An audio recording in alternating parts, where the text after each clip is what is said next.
Hello everyone.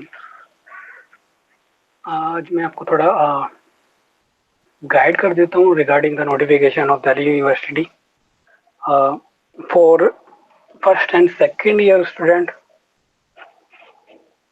There is a notification in which it is mentioned that there will be no exam for first and second year student of Delhi University, whether they are from for regular, whether they are belong to regular or NCF or SOL. So in this notification, it is mentioned that there is no exam, and instead of taking exam, they are adopting alternate mode of you know uh, mode of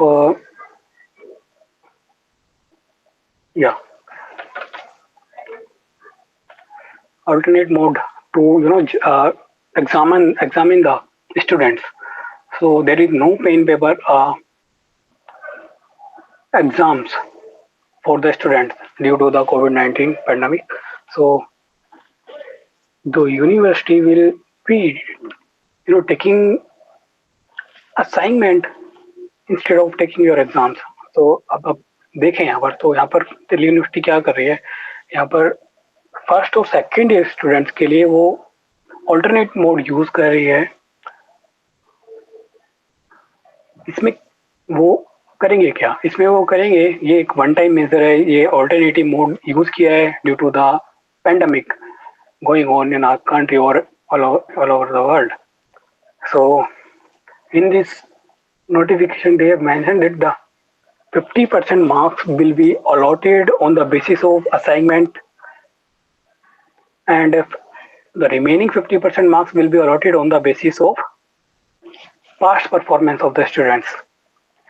अब इसको समझ लेते हैं थोड़ा कि किस तरीके से वो मार्क्स अलॉट करने वाले हैं आपको, ये थोड़ा इम्पोर्टेंट है आपके लिए. तो ये रेगुलर स्टूडेंट्स की बात कर लेते हैं. यहाँ पर अगर आप सेकंड सेम या फोर्थ सेम में हैं तो आपको किस बेसिस पे, अभी यहाँ पर मैं अज्यूम कर लेता हूँ कि यहाँ पर ये फर्स्ट ईयर स्टूडेंट हैं, तो ये हमने अज्यूम किया है कि आप के 400 मार्क्स का ये सेमेस्टर है. अभी ग्रेड्स की बात नहीं कर रहे हैं, मार्क्स की बेसिस पे बात कर रहे हैं. तो 400 मार्क्स का ये आपका सेमेस्टर है सेकंड सेम. और आपका जो इसमें क्या होगा कि आपके 50% मार्क्स आपके असाइनमेंट के बेसिस पे अलॉट होंगे और 50% आपके पास्ट परफॉर्मेंस के बेसिस पे.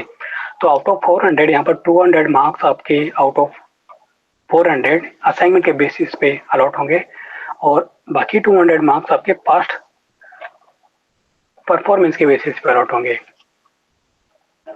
अब यहाँ पर बात कर लेते हैं सेकंड सेम की. सेकंड सेम में रेगुलर स्टूडेंट्स के हैं paper corporate accounting, corporate law and दो सब्जेक्ट आपके हैं और एक्स एंड वाई बोल दिया मैंने उनको. तो अगर मैं आपसे असाइनमेंट लेता हूँ सेकंड सेम स्टूडेंट से, तो हर एक असाइनमेंट आपका 50 मार्क्स का होगा. मैंने सपोज करो आपको हर एक असाइनमेंट में, हर एक सब्जेक्ट में 45, 40, 40 एंड 45 आउट ऑफ 50 मार्क्स दिए ईच एंड एवरी सब्जेक्ट.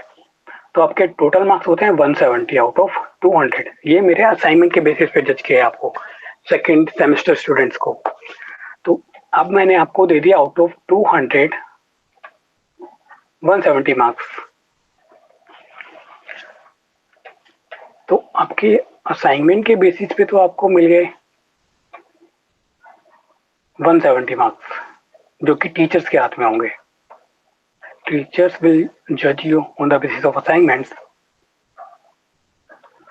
अब बाकी जो 200 मार्क्स हैं, क्योंकि आपका सेमेस्टर तो 400 मार्क्स का है एज वी अज्यूम्ड, तो अब उसको मेजर करने के लिए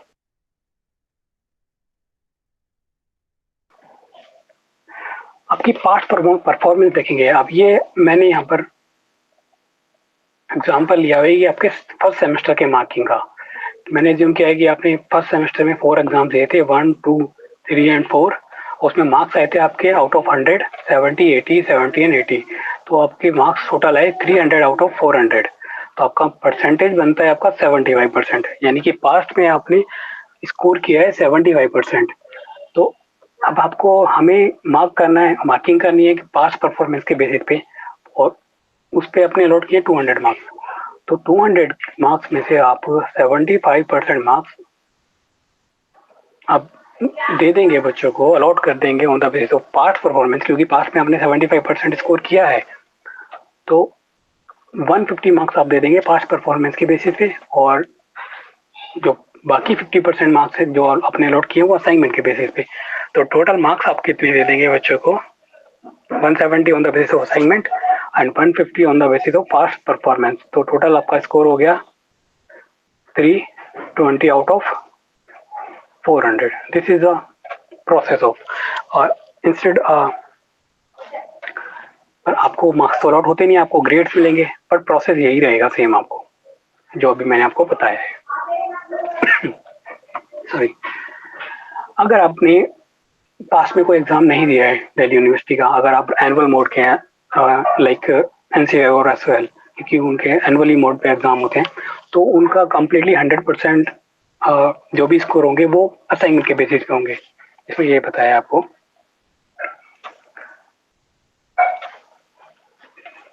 इसमें है process to be followed for annual mode of, ठीक है, वही बताए इसमें। वही ये एनसीए और एसएल के लिए बताया कि आपने वही 50%। सबसे पहले आपको बताया रेगुलर वालों के लिए, रेगुलर स्टूडेंट्स के लिए, एंड देन फिर एनसीए स्टूडेंट्स जो कि एनुअल मोड के हैं उनके लिए सेम प्रोसेस होगा। उनके लिए भी 50% मार्क्स आपको असाइनमेंट के बेसिस पे दे देंगे, एंड फिर रिमेनिंग 50% आपको दे देंगे पास्ट परफॉर्मेंस के बेसिस पे।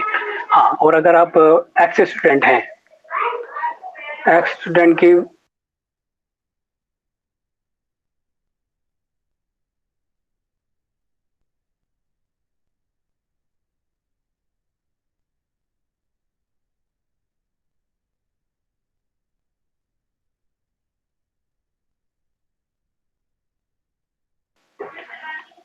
तो अगर आपको, हाँ मैं कहा था, तो आपको अगर आप, अब अगर आप एक्स स्टूडेंट हैं, एक्स स्टूडेंट का मतलब कि आप कम्प्लीटली पूरा साल रिपीट कर रहे हैं, कंप्लीट ईयर आपको रिपीट करना है। आप, आपकी ईयर नहीं थी, आप प्रमोट नहीं हुए थे सेकंड ईयर और थर्ड ईयर में, तो उस केस में आपको ओपन बुक एग्जाम देना पड़ेगा। आपके पास कोई चॉइस नहीं है, आपको प्रमोट नहीं किया जाएगा, आपको एग्जाम देना ही देना पड़ेगा। और असाइनमेंट के रिगार्डिंग अगर आप बात करें कि असाइनमेंट देना कब है, किसको देना है, कैसे देना है, क्योंकि रेगुलर स्टूडेंट्स तो ऑलरेडी असाइनमेंट सबमिट कर चुके हैं, तो उनको तो कोई इशू नहीं होगा असाइनमेंट के रिगार्डिंग। लेकिन एसओएल और एनसीएफ के स्टूडेंट से असाइनमेंट लेते नहीं है, लिया नहीं जाता है नॉर्मली। तो उसमें क्या करना पड़ेगा, आपको नोटिफाई करेंगे एसओएल की वेबसाइट, एसओएल बोर्ड आपको नोटिफाई करेगा और एनसीएफ बोर्ड अलग से नोटिफाई करेगा कि आपको किस क्या प्रोसेस फॉलो करना है, कहाँ पर आपको असाइनमेंट अपलोड करने हैं, और कहाँ पर आपको किस फॉर्म में आपको अपलोड करने हैं, कितने क्वेश्चन होंगे, कितना टाइम मिलेगा आपको अपलोड करने के लिए, ये सब आपको बताया जाएगा। अभी इसमें क्लियरिटी नहीं है इस नोटिफिकेशन में। तो एक ये बात हो गई, और इसमें डिसाइड बाय द, ये सब एस से डिसाइड किया जाएगा। और जो भी आपको असाइनमेंट मिलेंगे वो बाई लैंग्वेज में मिलेंगे, कोई स्पेसिफिक इंग्लिश या में नहीं मिलेंगे या हिंदी में ही नहीं मिलेंगे, दोनों लैंग्वेज में होंगे।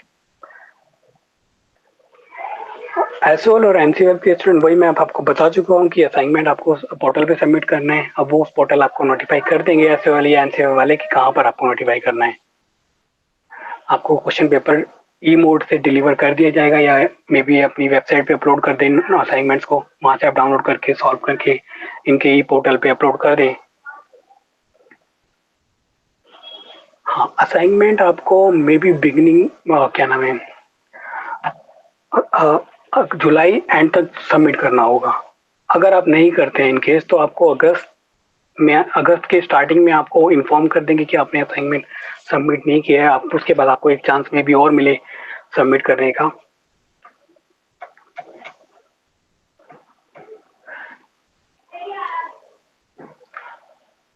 हाँ, एक बात और, अगर आपकी ई आर है, सपोज करो आप सेकंड सेम के स्टूडेंट हैं और आपकी फर्स्ट सेम में किसी भी सब्जेक्ट में ई आर है, तो आपको प्रोविजनली प्रमोट कर देंगे सेकेंड ईयर में। बट आपको सेकेंड ईयर में जब भी पेन पेपर मोड में एग्जाम होंगे आपके, तो आपको तब आपको जो जिस भी सब्जेक्ट में आपकी ई आर थी तब आपको एग्जाम देना पड़ेगा उस सब्जेक्ट का।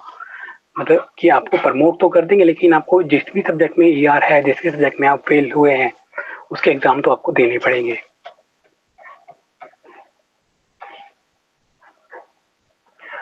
ऑब्वियसली अगर आप सीबीएसई मोड के हैं तो आपको ग्रेडिंग ही मिलेगा। इसमें ये भी बोला कि ग्रेडिंग मोड पे होगा सारा कुछ मार्किंग। अगर आप एसओएल फर्स्ट ईयर में हैं तो वो सीबीसीएस मोड में ही स्टार्ट हुआ था, तो उसके लिए भी आपके ना तो फर्स्ट ईयर के सॉरी फर्स्ट सेमेस्टर के एग्जाम भी नहीं होते और सेकंड सेमेस्टर के एग्जाम भी नहीं हो पा रहे।